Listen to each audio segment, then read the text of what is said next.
In this culture, there is a deep, unspoken, subconscious grief.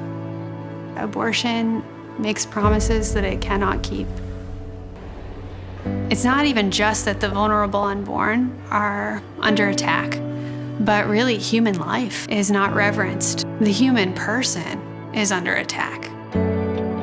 I grew up in a Christian home where it was assumed I would be pro-life, but I didn't know what it meant to be pro-life. And found myself in college one day driving to a Planned Parenthood to get the day after pill. To find myself alone in my car thinking, who is this person that I've become? Campuses are ground zero of the pro-life movement. That's where abortions are taking place.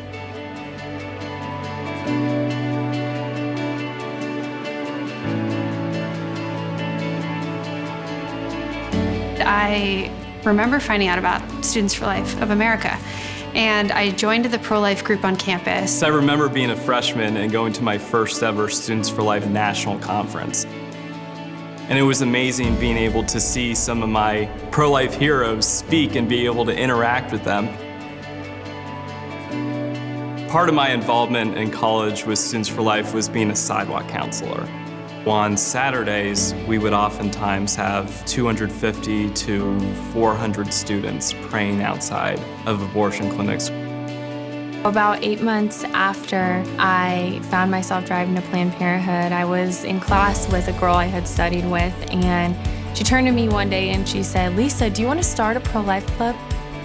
Being able to reach out to women with new resources, ways to communicate the message, but also to invite them to discover for themselves their own dignity.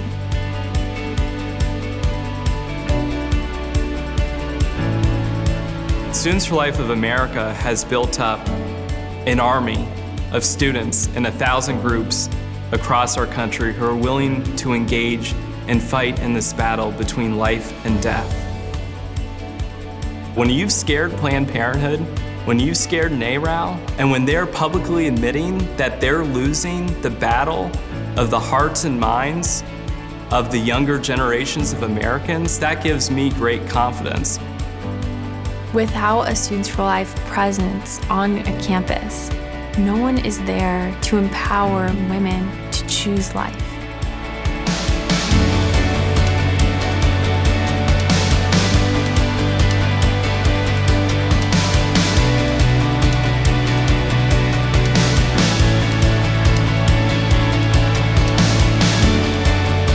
Students for Life is recruiting, training, and motivating an entire generation of pro-life leadership, whether it's on college campuses, in high schools, even in middle schools.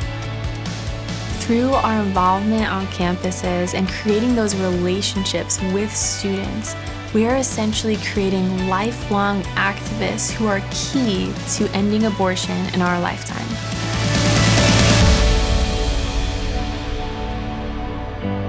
Students for Life invested in me as a student.